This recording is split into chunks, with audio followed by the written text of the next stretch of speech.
অনেক ভাঙাগড়া ঢেউ পার হয়ে নতুন প্রজন্মকে সঙ্গী করে এই ক্লাব এগিয়ে চলেছে অনাগত দিনের উষার স্বর্ণদুয়ারের সন্ধানে। হ্যাঁ, ঠিক ধরেছেন, কিন্নাহার তরুণ সমিতি ক্লাবের কথাই আমি এখানে বলছি। এই তরুণ সমিতি ক্লাবের আজ হচ্ছে ৮৩তম বাৎসরিক উৎসব। আর এই উৎসবটি প্রতি বছর আমাদের ইংরেজি বছরের শেষে বেশ শুরু হয়। আর প্রতি বছরের শেষটা প্রত্যেকটা মানুষকে খুব সুন্দর সুন্দর অনুষ্ঠান উপহার দেন এই কিন্নাহার তরুণ সমিতির সদস্যরা। হ্যাঁ, শুধু এখানে বড়দের কথাই নয়, ছোটদের জন্য কিন্তু বিভিন্ন ধরনের অনুষ্ঠান রাখা হয়। যেমন ধরুন নাচ, গান, আবৃত্তি, তারপর আঁকা, হ্যাঁ, এছাড়াও প্রবন্ধ রচনা বলুন বা ছোটোখাটো নাটক, বিভিন্ন রকমের সাংস্কৃতিক অনুষ্ঠান তো এখানে হয়েই থাকে। আর সেগুলো সত্যিই খুব বাচ্চাদের অনুপ্রেরণা জাগায়। তো আমাদের তো খুবই ভালো লাগে। আর সেরকমই একটা অনুষ্ঠানে আজ মাহি এসেছে ছবি আঁকতে। হ্যাঁ, পরের দিন অবশ্য ও আবৃত্তিটাও করেছিল। তো যাই হোক, আর তারপর তো সন্ধ্যার দিকে অনুষ্ঠান থেকেই থাকে। হ্যাঁ, প্রথমে সকালের দিকে অনুষ্ঠানটা হয় তরুণ সমিতির যে নিজস্ব ক্লাবের সামনেই যে মাঠ আছে সেখানে। আর তারপর হয় হচ্ছে গিয়ে আমাদের কীর্ণাহারের বাস স্ট্যান্ডের পাশে একটা মাঠ আছে। হ্যাঁ, তো সেই মাঠের মধ্যেই বড় মাঠ যেহেতু, তাই বড় সড়ো একটা মেলা বসে।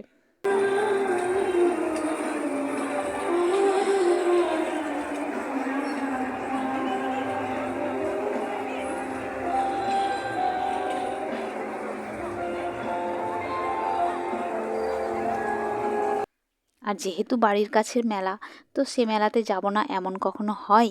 আর কীর্ণাহার হচ্ছে ১২ মাসে ১৩ পার্বণের জায়গা। এখানে কিন্তু প্রত্যেক মাসেই কিছু না কিছু যেন লেগেই আছে। কিন্তু তাই বলে যে মানুষের ভিড় কম তা কিন্তু নয়। ভিড় কিন্তু লেগেই আছে। আর সেরকমই আমরাও কিন্তু বাদ যাই না। আমরাও প্রত্যেকটা অনুষ্ঠানেই কিন্তু অ্যাটেন্ড করে থাকি। আর এই যে মেয়ের জন্য তো আরোই বেশি করে যাওয়া হয়। তবে গিয়ে কিন্তু বেশ ভালোই লাগে। আর তারপর দেখছি গরম গরম জিলিপি মেলায় ভাজছে, তো নিজেরা একটু কিনে খেলাম। তো পরে অবশ্য বাড়ির জন্য মালপোয়া, জিলিপি আর মিষ্টি গজা এনেছিলাম। তো যাই হোক, তারপর আমার ইচ্ছে হলো একটু চিকেন খেতে। তো তাই বললাম চলো একটা দোকানে যাই। গেলাম, কিন্তু দোকানে বলল কি যে চিকেনের কিছু বানাতে গেলে একটু দেরি হবে। তো আমি কিন্তু অপেক্ষা না করে চলে গেলাম একটা ঘুগনি বিক্রি করছিল সেই ভাইয়ের দোকানে। তো সেখানে বললাম একটু ঝাল ঝাল করে ঘুগনি বানিয়ে দিতে। আর সেই ঘুগনি খেয়ে নিলাম। সত্যি কি অসম্ভব সুন্দর বানিয়েছিল ঘুগনিটা। বাড়িতে তো ঘুগনি খাই, ভালো লাগে, কিন্তু এখানে এসে একটু অন্য রকম লাগে বই কি। তো তাই জন্য খেলাম। আর তারপর গেলাম আমরা একটু ছবি তুলতে। আসলে উদ্দেশ্যটা ছিল মাহির ড্রাগন ট্রেনে চড়া। কিন্তু ড্রাগন ট্রেন এখন বন্ধ ছিল, কারণ যেহেতু পাশে অনুষ্ঠান হচ্ছে, গানের অনুষ্ঠান হচ্ছিল। তো ভিড়ভাট্টা এদিকে খুবই কম, সবাই এখন গান শুনতে ব্যস্ত। তো তাই জন্য ড্রাগন ট্রেন এখন চলছে না, একজনের জন্য চালাবে না। তো তাই জন্য মাহি আর আজকে ড্রাগন ট্রেনে উঠতে পারলো না। আর এদিকে ও বললো যে ফ্লিপকায় যাবো, কিন্তু সেখানেও ভিড়ভাট্টা কম, তাই ও আর যেতে চাইলো না। তো যাই হোক, তারপর আমরা এদিকে ২-৪টে ছবি তুললাম একটু ভিডিও করে। তারপরে ভাবলাম চলো অন্যদিকে যাই। কিন্তু অন্যদিকে যাওয়ার আগে দেখলাম যে গানটা একটু শুনেই নিই। তো খুব সুন্দর সুন্দর গান হচ্ছিল। হ্যাঁ, প্রতি বছরও কিন্তু বিভিন্ন বিভিন্ন নামি দামি সব শিল্পীদের এনে এখানে অনুষ্ঠান হয়, বেশ ভালো লাগে। আর কত মানুষের ভিড় হয় এখানে, সত্যি খুব সুন্দর। মানে একটা বছরের শেষটা খুব সুন্দর সুন্দর অনুষ্ঠান দিয়ে শেষ হয় আমাদের, বেশ ভালো লাগে। কথায় আছে না, শেষ ভালো যার শুরু ভালো তার। তাই শেষটা কিন্তু খুব সুন্দর হয়। হ্যাঁ, আগে অবশ্য হতো আরও অনেকটা অনুষ্ঠান হতো, আরও বড় করে হতো। তো এখনও নেহাত কম নয়। তো চলুন একটু গান শুনেই আসি।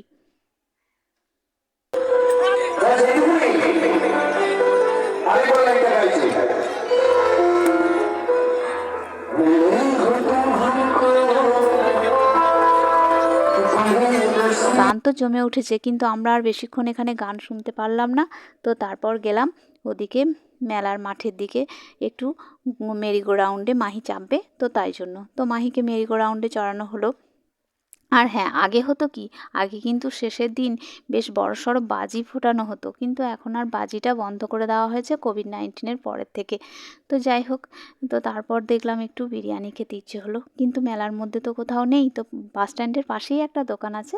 নতুন হয়েছে বিরিয়ানির দোকানটা, কিন্তু অসম্ভব সুন্দর বানায় বিরিয়ানি। তো আমি বললাম, চলো ওই দোকানে একটু বিরিয়ানি খাবো। যেহেতু আমি ফার্স্ট টাইম খাচ্ছি এই দোকানে, তো তাই জন্য 1 প্লেটই নিয়েছি। আর সত্যি খুব সুন্দর বানিয়েছিল। একটা আলু ছিল, সাথে 2টো চিকেন ছিল, আর ডিম কিন্তু ছিল না।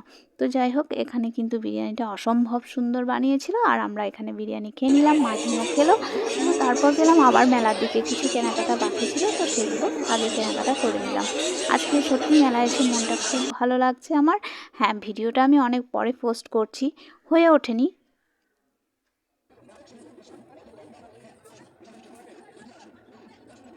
তো এডিট যেহেতু অনেক পরে করেছি, তাই জন্য আমি ভিডিওটা একটু দেরিতেই পোস্ট করছি। আর তারপর এই যে কি সুন্দর সুন্দর ফুলদানি বিক্রি করছিল, তো সেগুলোকেও দেখলাম। তবে সবগুলো নিতে ইচ্ছে করলেও সবগুলো নেওয়া হয়নি। তো যাই হোক, তারপর এই যে মালপোয়া, জিলিপি আর মিষ্টি গজা নিয়ে বাড়ি ফিরে গেছি। সবাইকে দিয়েছি আর তার সাথে আমরাও খাচ্ছি। তো ভিডিওটা কেমন লাগলো? অবশ্যই ভালো লাগলে লাইক করবেন। টাটা।